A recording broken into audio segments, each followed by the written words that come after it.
Hi friends, welcome back to my channel. नमस्कार, जय जगन्नाथ। आशा करे आपण माने समस्ते भले थे। मु बहुत दिन हाणी आपण मानक पई वीडियो आनी पाउनी आ आपण मानक कमेंट रो भी रिप्लाई मु देनी। तो ये सब व्यस्तता भितर माने कौन कहि व्यस्तता पाखापाखि बोधे 10 रु 15 दिन हाणी मो लाइफ पूरा अलग प्रकार हेक्टिक टे चलची। जेमति कि कार देह घरे फैमिली भितर कार देह खराब हो जाओ कि मोर निजर देह खराब हो, एमती भाव में चली। तो छाड़ू जहाँ भी हो गला मु आपणकर वीडियो आपण मानक पई वीडियो नुआ आनिबी।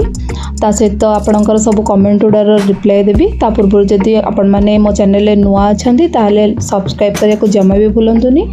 आउ को ऊपर मो वीडियो करी सेटा भी आपण मते सजेस्ट करके कहि दियंतु।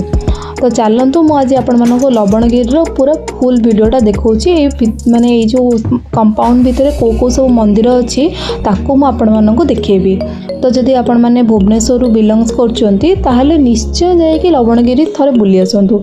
आपण माने एक्सपीरियंस करबे गोटे किछि नुआ प्रकार रो। माने भुवनेश्वर तो भुवनेश्वर को मंदिर मालिनी शहर कह जाए, किंतु से मंदिर मालिनी शहर रे माने एमती गोटे जगह अछि माने जोटा कि हम आउटसाइड भुवनेश्वर आ गोटे पूरा अलग प्रकार व्यू। आउ ये मंदिरटा एबे माने कहया गले अंडर कंस्ट्रक्शन अच्छी। आउ जतले आहुरी डेवलप हो जतले तो आहुरी बढ़िया लगे। आउ मु जो दिन जाइली से दिन पूरा बहुत वर्षा होतला। ता सहित देखुना केमती व्यूटा पूरा जबरदस्त अच्छी। तो खरा हो वर्षा हो आधे पूरा जेहेतु गोटे पहाड़ ऊपर होइछि, लवणगिरी पहाड़ ऊपर होइछि, तो आ व्यूटा बहुत बढ़िया आसबो। लवणगिरी जगन्नाथ मंदिर आम भुवनेश्वर ठू मात्र 13 किलोमीटर दूर रे अच्छी।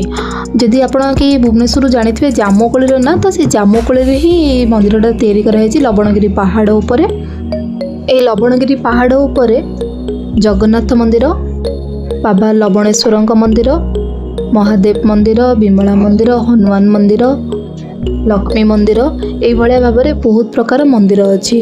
आपण निश्चय जानतु, आपण बहुत एंजॉय करेंगे मंदिर माने पूरा कंपाउंड रे ही तो डिफरेंट डिफरेंट मंदिर अच्छी। आ सब मंदिर माने स्टाइल अलग प्रकार, जमती कि आमर शिव मंदिर आउ जगन्नाथ मंदिर ए दुटांकर स्टाइल अलग प्रकार तैयारी होइछि।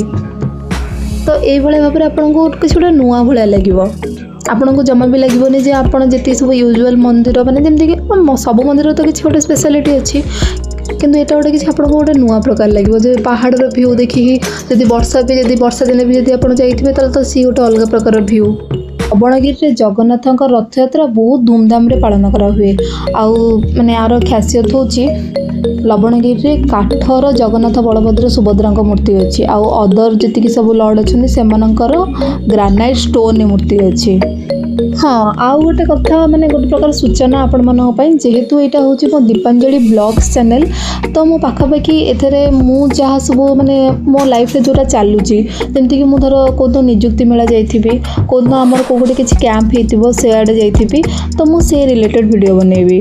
आउ जदि मु कोडे बुलिया को गले मु देन से ऊपर वीडियो करबी। तो मु पर्टिकुलरली आपण मानक पई जेमती गोटे एजुकेशन चैनल रे जेमती देखा हुए, तो मु सेही वाला पर्टिकुलरली वीडियो आनी परिबिनी। जदि आपण माने कमेंट करेंगे मु आउ गोटे चैनल करी आपण मानक पई, सेथरे मु आपण मानकर नियुक्ति मेला रिलेटेड सबू, ता सहित को बुक रु पढ़ले कौन कौन सब हबो, तो मु ता ऊपर गोटे वीडियो आनी। बट मु ए चैनलटा पूरा पर्टिकुलरली करिछि मोर डेली ब्लॉग एंड जो कैंप हो, जो धर जब नियुक्ति मेला हो कि सुस्थ भारत अभियान हो, माने मु जेहेतु हेल्थ डायरेक्टर रु बिलोंग करछि, तो मो जति सब मो रिलेटेड किछि भी मु सेटा ही आपण मानक पई एथिरे देखेबी।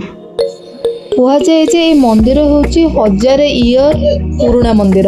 आउ एबे ही माने आम सरकार ताको डेवलप करलाठू ये पूरा पॉपुलर ही ना। आगुर भी मंदिर थिला किंतु एते मात्रा डेवलप होई नथिला। तो वीडियोटी भल लगे लाइक शेयर एंड सब्सक्राइब करिया को जमा भी भूलिबेनी। रहिली, नमस्कार, जय जगन्नाथ।